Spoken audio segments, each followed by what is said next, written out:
오늘 우리의 이야기는 붉은 단풍잎의 나라로 알려진 나라, 캐나다에서 시작됩니다.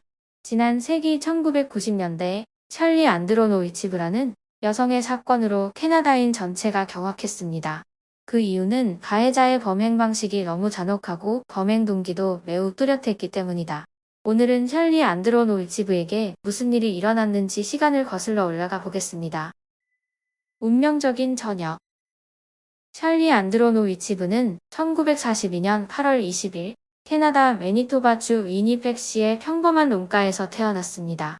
찰리는 학업 성취도가 뛰어나지 않았기 때문에 어릴 때부터 인생에서 이루고 싶은 야망이 많지 않았습니다. 찰리의 부모는 자주 논쟁을 벌였고 찰리가 겨우 17세였을 때 곧 이혼했습니다. 따라서 농가 출신이고 부모의 사랑도 없고 최고의 교육도 받지 못한 찰리의 성격은 다소 느슨하고 느긋하며 술집이나 나이트클럽에서 어울리는 것을 좋아했습니다. 부모님이 이혼한 후 찰리는 어머니와 함께 살았으나 학업 성적이 좋지 않아 고등학교 졸업 후 학교를 자퇴하고 집 근처 생활용품점 직원으로 일했습니다.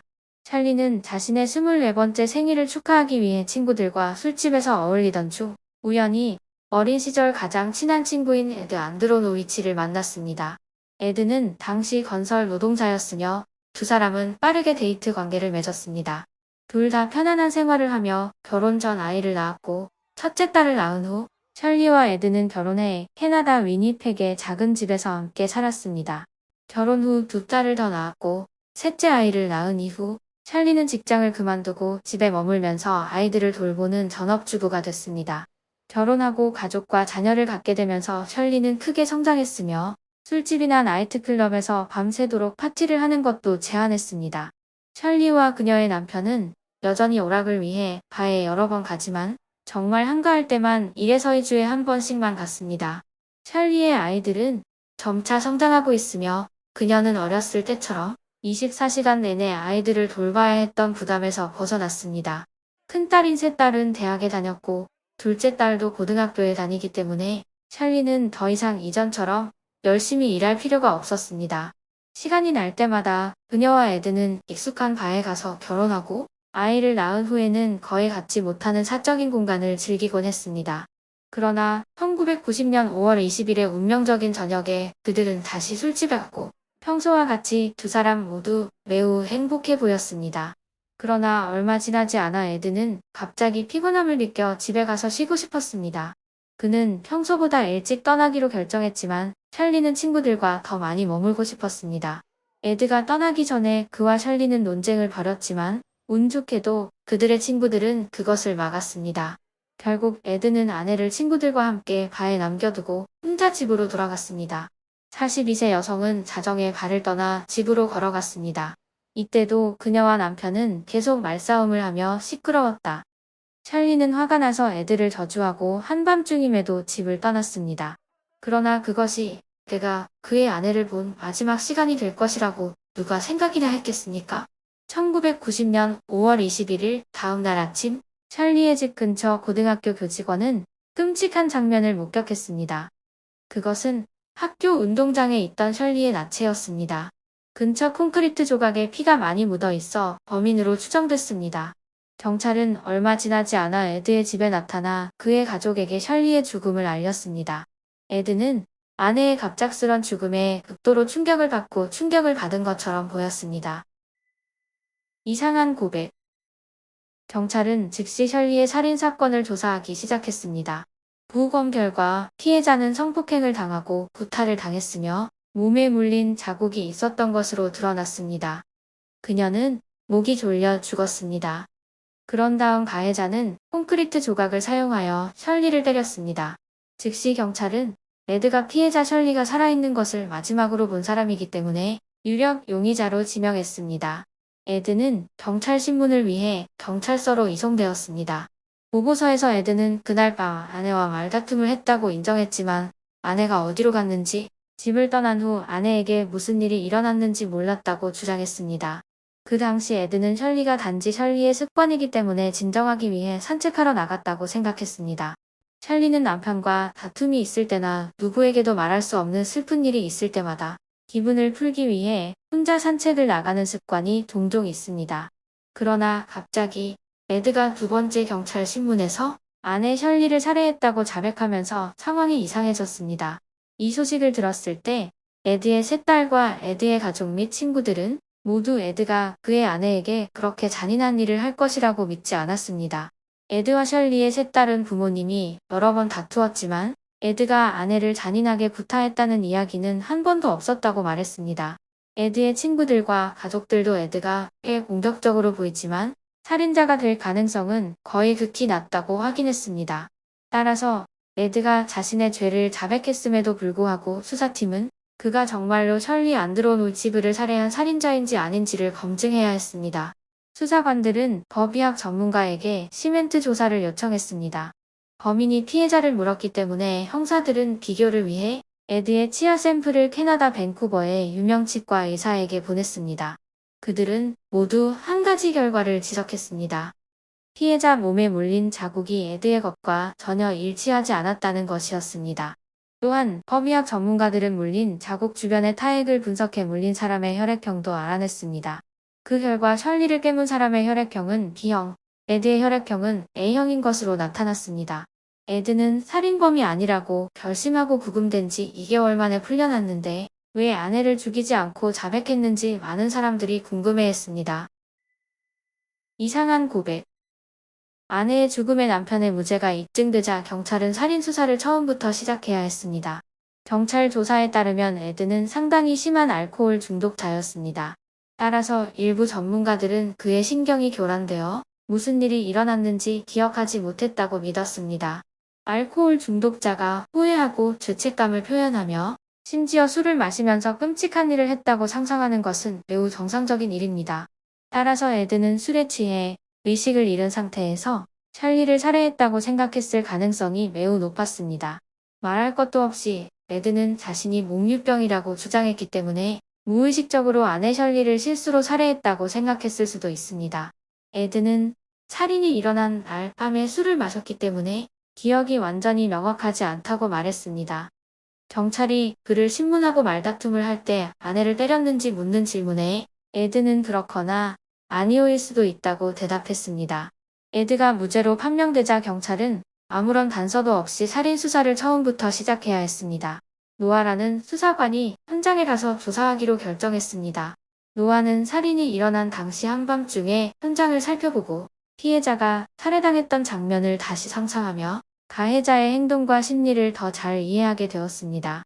피해자가 목을 졸라 의식을 잃은 것인지 그 다음에는 무슨 일이 일어났는지 궁금했습니다. 살해 무기는 시신 근처에서 발견된 24kg짜리 콘크리트 블록이었다. 그렇다면 그 콘크리트 블록은 어디서 왔는가? 노아가 주위를 둘러보았을 때 수사관은 피해자가 있는 곳에서 약 150m 떨어진 곳에 불빛이 켜져 있는 마당을 발견했습니다.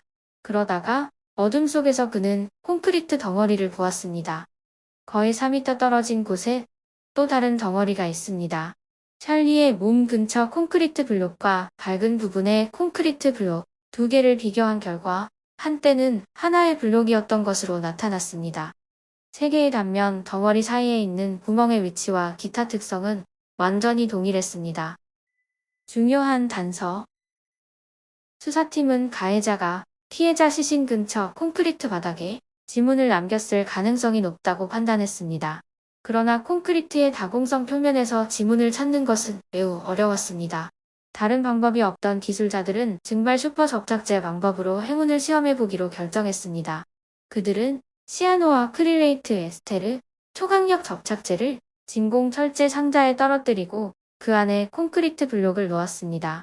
그런 다음 상자를 밀봉하고 캐비닛의 온도를 높여 접착제가 6시간 안에 완전히 증발할 수 있도록 했습니다. 콘크리트 조각에 지문이 있으면 접착제 증기가 손가락에서 분비되는 화학물질과 상호작용하여 사람이 레이저 광선 아래에서 관찰할 수 있는 흔적을 남겼습니다. 경찰은 콘크리트에 묻은 지문을 보았는데 너무 희미해서 범죄 지문 데이터베이스와 비교할 수 없었습니다. 지문은 수사팀이 교착 상태를 깨는 데 도움이 되지 못했지만 가해자가 현장에서 바로 물건을 사용한 점에서 우발적 살인이라는 결론에 이르게 했습니다. 더 이상 단서를 찾을 수 없었던 당국은 누군가가 더 많은 정보를 제공할 수 있기를 바라며 언론에 살인사건을 발표했습니다. 그러나 경찰은 1년이 넘도록 아무런 귀중한 정보도 얻지 못했습니다. 전화 한 통이 사건의 결과를 바꾸습니다. 살인사건이 발생한 지 1년여가 지나 경찰은 갑자기 한 건설 노동자의 수상한 행동에 대한 제보를 받았습니다. 어느 날 한 남자가 경찰서에 전화해 살인과 관련이 있다고 생각되는 정보를 제공했습니다. 그 남자는 1990년 5월 21일 이른 아침에 자신의 이름이 마크 점원이었고 가정에 돌아왔다고 말했습니다. 그러나 마크의 태도는 매우 이례적이다. 마치 악마를 본 듯 겁에 질린 표정이었고 걱정으로 얼굴에 땀이 흘렀습니다. 그의 바지와 신발에는 피처럼 보이는 얼룩이 있었고 공교롭게도 그 남자와 그의 친구인 마크 점원은 살인 현장 건너편 아파트에 살고 있었습니다. 마크 점원은 1962년 10월 10일 캐나다 수도 오타와에서 태어났습니다. 마크의 부모는 사업을 잃었기 때문에 강제로 위니펙으로 돌아가 편의점을 열어 생계를 유지해야 했습니다. 마크는 어렸을 때 공부를 잘하지 못해 고등학교를 졸업하던 해에 학교를 자퇴했습니다. 가족의 상황이 그리 긍정적이지 않았기 때문에 마크는 가족을 부양하기 위해 많은 시간제 일을 하려고 노력했습니다. 마크가 24살이 되던 해 그의 아버지는 건설업에 종사하는 친구를 만났고 마크는 꽤 안정적인 수입을 지닌 건설 노동자로 일하도록 소개받았습니다. 그러나 마크는 게을러지기 시작하고 업무 일정을 제대로 이행하지 않았기 때문에 찰리 안드로노위치 사건이 발생한 시기이기도 한 28세의 나이에 해고됐습니다. 사건으로 돌아가서 마크의 집 근처에 사는 일부 이웃은 마크가 자신의 옷을 불태우는 것을 목격했다고 경찰에 신고했습니다. 마크가 몇 달 월급을 모아서 구입한 브랜드 셔츠이기 때문에 그 셔츠를 자주 자랑했기 때문에 그들은 그것이 매우 이상하다는 것을 알았습니다. 경찰은 마크라는 남자가 상당히 의심스럽다고 생각하고 그를 찾아와 마크의 타액과 혈액 샘플을 요구한 뒤 연구실로 보냈습니다. 밝혀진 진실. 후속 분석 결과 마크 점원의 혈액형은 B형으로 전문가들이 미리 판단한 범인의 혈액형과 일치하는 것으로 나타났습니다. 다음으로 마크의 치아 샘플도 전문가에게 전송됐습니다. 그 결과 피해자 셜리 안드로노위치의 몸에 물린 자국을 일으킨 치아 패턴과도 일치했습니다. 경찰은 1990년 5월 21일 오전 교내에서 쇼핑 목록이 적힌 종이 한 장을 집어들었지만 당시에는 그 종이가 가해자와 관련이 있는지 여부를 알지 못했습니다. 마크가 유력 용의자가 되자 수사관들은 종이를 조사한 결과 마크 점원의 지문을 발견했습니다. 그것은 내가 살인이 일어난 날 밤에 학교 운동장에 나타났다는 것을 증명하고 진짜 살인자는 틀림없이 마크 점원이라는 데 의심의 여지가 없었습니다. 마크 점원은 집에 있는 동안 체포되었습니다. 마크는 경찰에 진술하면서 처음에는 모든 혐의를 부인했습니다. 그러나 반박할 수 없는 증거에 직면하자 마크는 고개를 숙이고 유죄를 인정해야 했습니다. 카무는 사건의 모든 발전을 선언하기 시작했습니다. 마크는 1990년 5월 20일 저녁 자신을 신고한 친구와 함께 외출을 하고 늦은 밤 집에 돌아왔습니다. 그러나 마크는 여전히 충분히 행복하다고 느끼지 않았기 때문에 그날 밤 1990년 5월 21일 이른 아침에 밖으로 나갔습니다. 그날 밤 마크는 자신의 욕망을 충족시켜줄 매춘부를 찾으려고 디자이너 옷을 입고 밖으로 나갔습니다. 마크는 산책을 나갔다가 예전에 다녔던 초등학교 근처에서 우연히 셜리 안드로노위치를 만났습니다. 이 시간에 한 여성이 혼자 걷고 있는 것을 본 마크는 매우 흥미로워서 셜리에게 말을 걸러갔습니다. 마크는 셜리를 유혹하기 위해 많은 것에 대해 거짓말을 했다고 주장했습니다. 마크는 셜리에게 자신이 사업가였지만 불행한 결혼 생활 때문에 곧 이혼했다고 말했습니다. 마크의 잘생긴 외모를 보며 셜리 역시 그의 말이 사실이라는 것을 어느 정도 믿었습니다. 말할 것도 없이 마크는 말을 아주 잘할 줄 알기 때문에 셜리는 중년이고 가족이 있음에도 불구하고 점차 이 청년에게 매력을 느끼게 되었습니다. 마크는 계속해서 셜리에게 달콤한 말을 전했고 심지어 그녀에게 현재보다 훨씬 더 호화로운 새로운 삶을 약속했습니다. 그 당시 셜리는 술 때문에 더 이상 술에 취하지 않았기 때문에 마크가 말한 것을 믿기 시작했고 이혼하고 그와 함께하겠다고 약속했습니다. 무슨 일이 일어났는지 오세요? 두 사람은 자발적으로 성관계를 가졌습니다. 그러나 그 이후 셜리는 갑자기 마음을 바꾸었습니다. 그녀는 가족을 혼자 둘 수 없다고 말했습니다. 게다가 셜리는 마크가 너무 못생겼다고 비난했으며 그를 밤 동안에 임시 장난감으로만 여겼습니다. 광기와 분노에 사로잡힌 이 남자는 콘크리트 조각을 집어들고 셜리가 완전히 죽을 때까지 그의 머리를 강타하고 반복적으로 쳤습니다. 살해당했을 때 셜리는 옷도 입을 수 없었습니다. 마크는 누군가가 알아차릴까 두려웠기 때문에 피해자의 지갑, 휴대폰, 가능한 모든 재산을 재빨리 빼앗아 이것이 살인 및 강도 사건이라는 경찰의 주의를 분산시켰습니다. 그 후 마크는 재판을 받아야 했고 시법원 판사로부터 고의적 살인 혐의로 유죄 판결을 받았고 이에 마크는 가석방 없는 종신형을 선고받았습니다. 의심. 오늘날까지도 수사관들은 왜 에드가 갑자기 아내를 죽였다고 자백했는지 궁금해합니다.